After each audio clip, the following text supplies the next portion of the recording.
Hatimaye tumerudi tena katika episodi ya 8 mara baada ya pale ambapo tulikuwa tumekomea katika episodi ya 7. Tuliweza kuona Mwamba Captain akiwa anapokea simu kutokea kwa Chogeng akisema kwamba nimeshatoroka na sasa nimeingia Korea ya Kusini. Na kwa kuwa ahadi ni deni, basi nimekuja kulipa ahadi yangu kwa sababu nilikuahidi kwamba kama nikipata nafasi mtu wa kwanza kumwangamiza ni bidada Seli. Hasa bidada Seli hajui chochote kile, anatoka ofisini yuko katika basement yuko kwenye parking ya magari, ghafla tu akaona kana kwamba kuna mtu ni kama alikuwa anamvizia hivi. Lakini ashukuriwe Mungu kwa sababu walinzi ni kama walikuwa wanampa bidada escort kutoka katika maeneo haya, japokuwa hawakujua kwamba bidada alikuwa anaviziwa. Basi bidada baada ya kutoka salama karudi nyumbani akawa amepiga usingizi, ila usingizi hauji, anageuka kushoto usingizi hakuna, akajaribu mpaka kutumia vidonge vya usingizi, bado hali ni mbaya tu. Mwisho wa siku akaamua kuanza kutembea mitaani, asijue kwamba anaviziwa na anawindwa vibaya mno, kwani kuna mtu ametokea Korea Kaskazini amekuja kumtafuta huku. Lakini ghafla Binivu akashuhudia mtu kama anamjua hivi, kutazama mara mbili, huwezi kuamini, Mwamba Captain tayari yuko Korea ya Kusini. Hasa bidada Seli akabaki anashangaa kwa sababu hakuamwambiaga jamani wapi ambako anaishi, inawezekanaje waweze kukutana siku ya leo. Hasa kama unakumbuka nilikuambiaga kabla, ni kosa kubwa sana kwa mwanajeshi kutokea Korea Kaskazini kuvuka mpaka na kuingia ndani ya Korea ya Kusini. Lakini hata hivyo ulinzi mkubwa upo ndani ya Korea ya Kaskazini na sio Korea ya Kusini. Yaani kiufupi si kwamba Korea ya Kusini hakuna ulinzi, lakini watu ambao wanaogopwa zaidi ni watu wa Korea Kaskazini. Hebu anaye sasa huku upande wa Korea Kaskazini yule mfungwa aliyeweza kutoroka wakazidi kumtafuta tu, na walikuja kugundua kuna pango ambalo lilikuwa limechimbwa kuelekea Korea ya Kusini. Kwa hiyo hapa inaonekana mhalifu amehamia Korea ya Kusini. Lakini sasa bidada anamuuliza jamaa, umewezaje kuvuka mipaka na kuingia ndani ya Korea ya Kusini? Kwa lugha nyepesi ni kwamba umeisaliti nchi yako, kwa sababu mtu akivuka mpaka kuingia huku ameisaliti nchi yake. Lakini Mwamba akasema nina mission maalum ndio maana nimekuja huku. Bidada alishangaa akasema mbona umekuja kiurahisi sana? Kwa nini mimi kwangu ilitumia muda mrefu sana? Au ulikuwa unataka mpaka tupendane, si ndio Lakini Mwamba akasema imekuwa rahisi sana kwangu kuja huku kwa sababu nimekuja kwa lengo la kuja kumkamata mhalifu, na mhalifu mwenyewe ni Mwamba Chogeng. Amevuka mipaka ya nchi na lengo lake ni kuja kukuua wewe. Kwa hiyo nimemuwahi haraka sana kabla hajatimiza jambo lake. Bidada akabaki anashangaa, amekuja kuniua mimi, nimemkosea nini kwani? Mwamba akamwambia bidada kwamba hujamkosea chochote kile, lakini anataka kukamate wewe akurudishe Korea Kaskazini ili aweze kumshtaki baba kwamba aliweza kushirikiana na mimi kukuvusha wewe kama mhalifu ambaye ni spy, na ili angalau tu aweze kuondolewa katika adhabu yake mbaya ya kuweza kutoroka gerezani, kwani jamaa alikuwa amehukumiwa kifungo cha maisha. Hasa bidada anavyomwamini Captain akasema itabidi ubakie basi huku uweze kunilinda, kwa sababu ulivyo handsome hivyo hapo sura yako ikiendelea kubakia wazi hivyo watakupiga watu picha, hebu ngoja nikufunike kwanza. Basi bidada mdogo akaanza kumpeleka Mwamba mpaka nyumbani. Mwamba kuingia nyumbani kwa bidada, bonge la house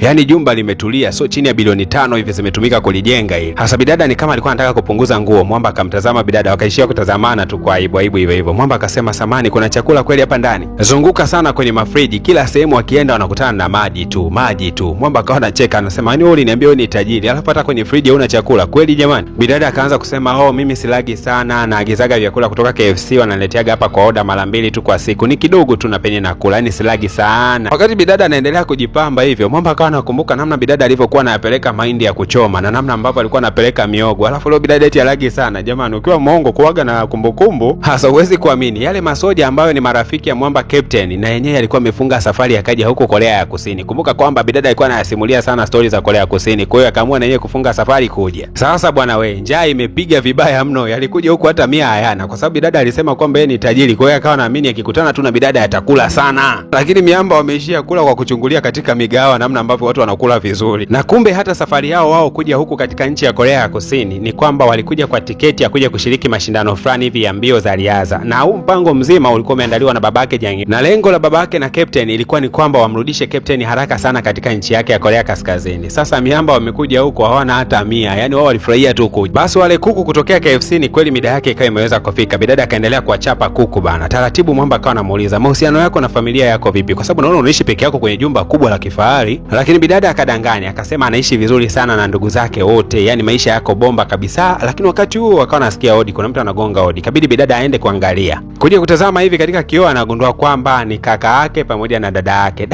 Hawa wazi hivi kabisa. Akawa anamwambia jamaa aweze kujificha kwa sababu hataki kabisa aone mazingira ya watu kwamba wapatani. Lakini pia hatamani kuona kwamba yeye atakuja kufahamika kwamba anaishi na mwanaume hapa ndani. Alitaka iwe siri tu. Basi kaka mtu akawa anamwambia dada yake kwamba unatakiwa kuwa mkweli na muwazi. Wewe bana haukwepo Korea ya Kusini, ulikuwepo Korea ya Kaskazini. Na kama baba akijua tu kwamba ulikuwepo Korea ya Kaskazini itakuwa ni hatari sana kwako. Kwa hiyo ili tusimwambie baba, basi hakikisha unajiondoa katika kinyang'anyiro cha kuja kuilisi ile kampuni ya baba. Mwamba Captain anayasikia haya yote anayoongelewa, ndipo akagundua kwamba bidada hana mahusiano mazuri na familia yake. Lakini dada mtu akakazia akasema, sisi tulikuwa tunajua kabisa kwamba uko North Korea na mpango wetu ulikuwa ukamatwe kule uweze kuuawa. Lakini sasa kwa sababu umeweza kufanikiwa kuja huku, basi tuachie ulisi wa kampuni. Lakini huyu dada mtu wakati amekaa hapa aligundua kuna viatu vya kiume katika mlango na akaelewa kabisa kwamba bidada anaishi na mwanaume hapa ndani. Bidada hakutaka aongee na kitu chochote kile na Mwamba Captain zaidi ya kwenda tu kumkumbatia. Alijua kabisa kwamba Captain ameshafahamu ukweli. Na Mwamba akamshauri bidada kwamba sahau kila mtu ambaye anakuletea kikwazo kwenye maisha, bali mkumbuke mtu ambaye anakuletea furaha na upendo. Kamwe katika maisha yako usiwape nafasi watu ambao wanakuletea maumivu. Eti unakaa unapoteza muda wako kabisa unakumbuka watu wanaokuumiza. Kumbuka watu waliokupa furaha ili moyo wako uweze kufurahia. Bidada akasema asante, nashukuru kwa ushauri. Basi hapa ndani ya Korea ya Kusini, basi kaka zetu wale masoja wamepambana wamepata chochote kitu, wakapata nafasi angalau hata kupanga katika banda la nguruwe. Yaani kuna mfugaji mmoja wa nguruwe baada ya kuuza nguruwe wake akawapangishia banda la nguruwe wage wanaishi hao jamaa. Kwa sababu kwa kodi ya shilingi 3,000 kweli utapata chumba gani zaidi ya banda la nguruwe? Basi miamba walikubali kuishi ndani ya banda la nguruwe. Sasa pana joto hapa ndani mpaka wakawa wanachemka. Sasa kuna mshikaji mmoja anaitwa Kwang Mbele akawa amekuja hapa na misosi ya gharama kabisa. Watu wakaanza kumuuliza, "Wewe umetoa wapi misosi hiyo wakati tumetoka kula miogo mchana?" Bwana mdogo akasema, "Bana, kuna jimama moja limeshoboka hapo nje likaona uensamu wangu hivi likani bless hiyo msosi. Kwa nikaona ni vyema nije kula na wenzangu. Si unajua tena kizuri kula na wenzio ndugu zangu we." Basi baada ya kula wakashiba wakawa wanaondoka. Uensamu kidogo umemsaidia huyu jamaa angalau ameweza kuwashibisha wenzake. Okay bana, wanatoka nje. Sasa kuna dada mmoja yuko kitengo cha mapokezi akaanza kusema kwamba si mko watano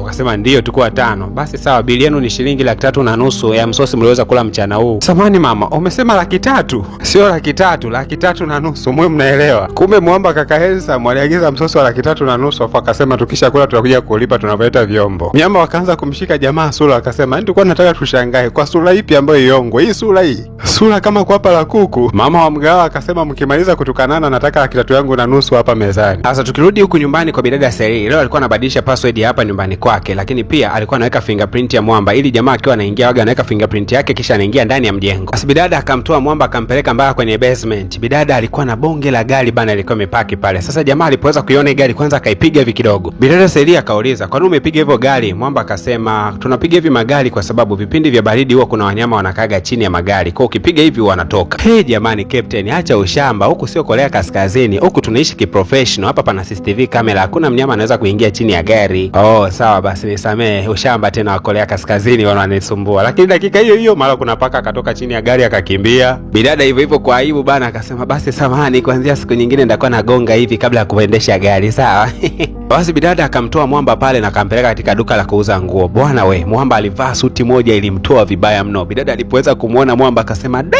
Yaani umependeza." Na huyu mhudumu wa hili duka akasema, "Wewe kaka umependeza." Sasa kila anapomwambia umependeza anamshikashika hivi. Bidada Selia anaona wivu yani. Sasa bidada Selia akasema, "Hebu nenda kabadilisha hiyo suti kavae nyeusi." Jamaa kavaa nguo nyeusi tena na yenyewe ikamtoa vibaya mno. Sasa huyu mhudumu kama kawaida kila anapomsifiaga Mwamba anamshikashika hivi. Na bidada akaona kwamba huyu mhudumu huyu nikimdekeza huyu, mwisho wa siku mume wangu atakuwa anakuja hapa kila siku kutaka nguo. Kumbe kwa sababu ya kushikwa huku. Basi bidada Selia akaingilia kati pale na kuanza kusema, "Sasa mume wangu, ngoja kwanza nikuchagulie nguo mimi mwenyewe alafu nikujaribishe mimi mwenyewe alafu nikusifie mimi mwenyewe." Alafu alivyomaliza kumchagulia Mwamba nguo, kwanza akamfuata huyo mhudumu akasema, "Hivi wewe mhudumu umeolewa?" "Hapana, niko katika harakati za kutafuta boyfriend." "Lakini vipi, kwani wewe huyo ni mume wako?" Bidada akasema, "Ndio, ni mume wangu." Hey jamani, una mume mzuri, yani mume ana muonekano, mume ametulia, mume ana kifua, mume amepanda angani. Hebu sikiliza kwanza bana, masuala ya mume amepanda angani, ameshuka, vyovyote atakavyokuwa, lakini mume wangu tu. Hebu kwanza tuingize kwenye masuala ya malipo. Alafu nataka nguo zote alizojaribu azinunuliwe. Lakini ile bili inakuja inagundulikana kwamba ni milioni 25. Alafu bidada akalipa yote. Hasa kila kitu ambacho bidada alikuwa anakifanya, Mwamba alikuwa anaonyesha umakini na kumjali sana. Ikafika stage mpaka Mwamba akawa anamfungulia bidada mlango. Sasa Mwamba akuishia kumfungulia bidada peke yake, akafungulia kama raia wengine 3-4 hivi. Watu kila wakimtazama bidada vya kushule hivi vikao vinasema, "Jamani ule kaka ni handsome." Sasa bidada alipokuta kila wakati Mwamba akitembea naye hivi wanamsifia. Si kesho yake akaenda naye mpaka kwenye kampuni. Basi kila mtu alitamani kujua huyu jamani nani na akaanza kumuuliza bosi wao, lakini bidada akasema huyu ni bodyguard wake, yani msimamizi wake wa karibu kabisa.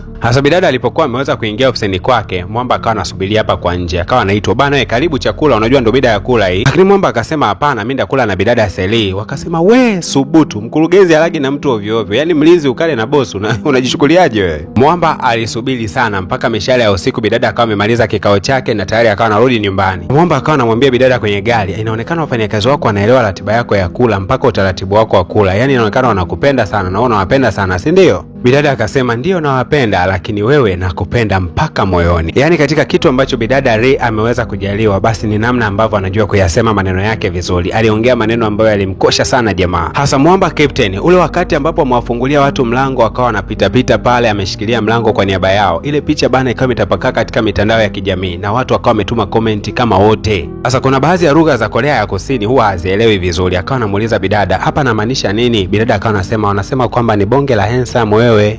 Kweli. Na hii hapa ya chini anamaanisha nini? Hiyo anasema jamani wewe kaka mzuri. Okay. Na hii hapo ya juu anasema wewe ni mzuri mno. Jamaa kidogo aka mtandao kakamvutia, akajikuta mpaka amekalia kwenye kompyuta kama yeye ndio boss katika hii ofisi. Akaendelea kupitia comment moja baada ya nyingine. Wakati wako busy kufuatilia comment za watu mitandaoni, kumbe nje tu ya ofisi tayari Mwamba Chogeng alikuwa ameshatia kambi. Balaa ndio kwanza linaanzia hapo. Nini ambacho kitakwenda kujili? Tukutane katika episode ijayo. Mimi naitwa DJ Pona, hii inaitwa PVP Media Max. Karibu sana PVP Media.